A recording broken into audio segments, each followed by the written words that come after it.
बीका दैया अपने घर पे गया, अपनी पत्नी को ले जाकर रुपए दिए। पत्नी का नाम था हीरा दे। क्या नाम था? और उसने बीका दैया ने हीरा दे को जाकर कहा, क्या पैसे पैसे करती है, और अब तो अलाउद्दीन करेगा किले पे कब्जा, किले पे कब्जा करके मुझे बनाएगा राजा, और मैं खुद न लिखना चाहूं राजा तने मेरी। पर इरादे ने कहा, तुझे क्यों बनाएगा राजा, तेरे को रुपए किस बात के दिए? उसने किसी को बताना मत तू, मैंने अलाउद्दीन को किले के अंदर आने का रास्ता बता दिया, इसलिए अलाउद्दीन ने मेरे को रुपए दिए, अब वो इसको मार के मेरे को क्या बना देगा, राजा। और उस महिला को लगा कि ये मेरा पति है, कि विश्वासघाती, देशद्रोही, कुल कलंकी, दुश्मन से मिलने वाला व्यक्ति, ये मेरा पति, इससे अच्छा अच्छी हो ही ना।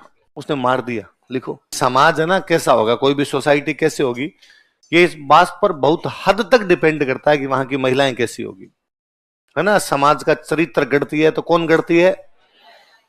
जो समाज में महिलाएं महान होगी वो समाज ही अपने आप क्या हो जाएगा, महान हो जाएगा। तो आप देखो, हमने इतनी हिस्ट्री पढ़ ली, आप हमारे महिलाओं का चरित्र देखोगे तो आपको लगेगा नहीं यार, अलग ही प्रकार की है। आप भारत में और कहीं नहीं पढ़ोगे कि किसी महिला ने खुद के इसलिए आग लगा ली कि कोई दूसरा टच भी ना कर दे। तो फिर यहां पर इस प्रकार की बात भी थी। कोई महिला जब इतना सब कुछ अपना आन बान शान की रक्षा के लिए अपना सर्वस्व न्यौछावर करने के लिए तैयार हो जाए, फिर उसकी औलाद भी वैसे ही करे। तो फिर अपने यहां पर इस प्रकार के लोग भी देखे गए कि साहब सामने सेना बड़ी है फिर भी वो लड़ने के लिए चले गए। इसलिए आज भी भारत में वीरता की जब भी बात की जाए सबसे पहले नाम राजस्थान है। बाकी लोग भी लड़े होंगे पर हम उस मामले में सबसे ऊपर आते हैं, कारण कि भाई महिलाएं उस प्रकार की थी। मैं कई बार और सोचता हूं कि देखो आप कब हमले होने शुरू हुए। हम पढ़ते हैं कि 734 के अंदर जो है बापा रावल मानमोरी को हटा के चित्तौड़ पे कब्जा करता है, क्योंकि उधर से हमले हो रहे थे और उनसे बचाना जरूरी था। तो 700 से तो पड़ ही रहे। ये देखो हमने कितने हमले पढ़े कि कोई आपका बगुली शाह है, कोई सहाबुद्दीन है, कोई इब्राहिम है, कोई गर्जन मतंग है, कोई खुसरो शाह है, कोई गजनवी। लगातार लड़ाइयां लड़ाइयां लड़ाइयां, 500 साल लगातार लड़ाइयां। 700 से 1200, 700 से 1192 में त्राइन पे वो जीतने के बाद उनका दिल्ली पर कब्जा हुआ है। तब तक तो लगातार हार ही रहे हैं वो सामने वाली पार्टी। सामने वाली हार रही तो हरा कौन रहे हैं? राजस्थान वाले हरा रहे हैं, अपने इस बाउंड्री पर बैठे तो अपने ही हरा रहे हैं उनको। मैं कई बार सोचता हूं इन 500 साल का हमारे पास हिसाब यह है कि हमारा दुर्लभ राज लड़ा, विग्रराज लड़ा, हमारा पृथ्वीराज लड़ा, हमारा बापा रावल लड़ा, हमारा खुमान लड़ा, हमारा गोविंद लड़ा, ये हमारे पास हिसाब है उनका। पर हालात ये थे इन 500 सालों के अपने राजस्थान के कि गांव के अंदर 16 साल से ऊपर के लोग नहीं थे, सारे मर गए लड़ाइयों में। इतनी लड़ाइयां हैं, जब दिल्ली आप लड़ाई के अंदर ही जी रहे हो तो जवान जवान तो सर लड़ाइयों में गए। तो यहां तो गांव में एकदम बूढ़े ठाडे बैठे हैं या ताबरी बैठे हैं। उन दिनों उन गांव को, उन खेतों को, उन घरों को संभालने वाली कौन रही होगी? इतिहास उसका कोई वर्णन नहीं कर पाता।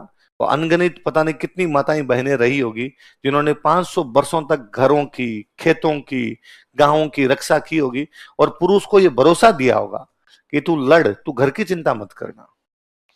यदि उन दिनों वो महिलाएं कह देते कि ना मुझे डर लगता है ना, तुम घर पे रहो, तुम ये खेत में काम कौन करेगा, आटा पिसवा के कौन लाएगा, सब्जी कौन ला के देगा, तुम्हें घर पे रहना है तो पुरुष भी बाहर जा। पर उन्होंने पुरुष को कहा कि ना, इलान देनी आपनी, धरती नहीं देनी है ना, और कुछ भी हो जाए बाकी सब सहन करेंगे, धरती नहीं जानी चाहिए। उससे बड़ी बात कि एक महिला ने अपने पति को, अपने भाई को, अपने पिता को, सबको कहा होगा भाई तुम लड़ने के लिए जाओ, बोले घर हम संभाल लेंगी। केवल इतना ही नहीं किया, उन्होंने वापस अगली पीढ़ी को तैयार किया है कि तुम वापस जल्दी तैयार हो, लड़ना है। वो माए, कोई ऐसी महिला भी तो रही होगी ना, इसका युद्ध में पति भी मरा होगा, देवर जेठ भी मरे होंगे, और जो पिताजी का पीहर पक्ष है वो भी पूरा का पूरा शहीद हो गया। फिर भी अपने किसी 5 साल के बेटे को लेके यूं वो सोच रही होगी कि जल्दी ये बड़ा हो जाए इसको लड़ने के लिए भेजूं, और भेजे होंगे पता नहीं कितनी सारी महिलाओं ने। वो उन महिलाओं का चरित्र था, इसलिए राजस्थान का चरित्र इतना उज्जवल रहा, इसलिए राजस्थान की बातें इस प्रकार की रही। इसलिए समाज किस पे डिपेंड करता है? बाकी पुरुष में ज्यादा लक्षण होते नहीं है, पहले भी नहीं थे, आज भी नहीं है, आगे भी होंगे, है ना। पुरुषों को महिलाएं गढ़ती है, समाज का चरित्र महिलाएं बनाती है। तो मैं अब भी कई बार सोचता हूं, अब भी लोग कहते हैं ना भाई भ्रष्टाचार बढ़ गया, है ना, रिश्वत ली जा रही है चारों तरफ से। मगर जिस दिन महिलाएं सोच लेगी ना कि भ्रष्टाचार समाप्त होना चाहिए, कल हो जाए। एक दिन कोई एक महिला जिसका भ्रष्टाचारी पति भ्रष्टाचार के रुपए लेके घर पे आए,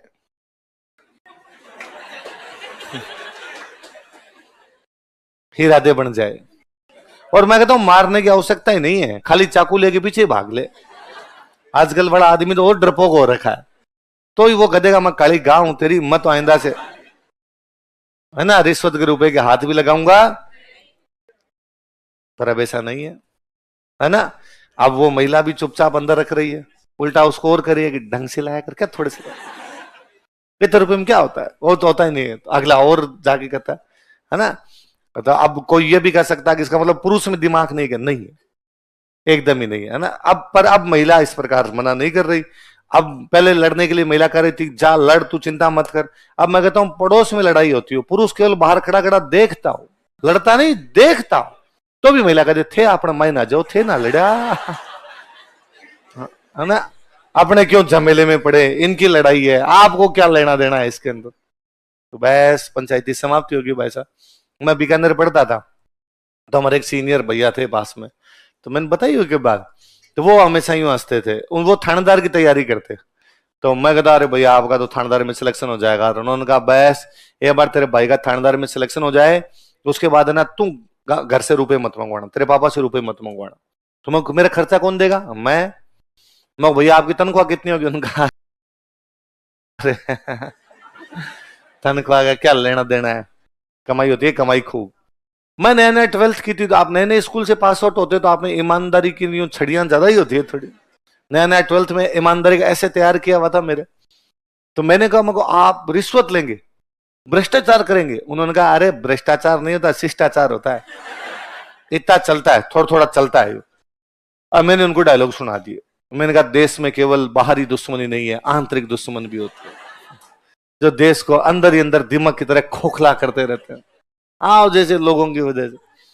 और उन्होंने पहले मेरी बात सुनी, मुस्कुराए, और फिर वो अपने रूम में जा रहे थे, खड़े थे बाहर खड़े खड़े हम बात कर रहे थे, मेरे सिर पे यूं हाथ फेरा और फिर कहा राजवीर तुम अभी टाबर है, तेरे को पता नहीं है लेकमे की नेल पॉलिश 55 रुपए की आती है।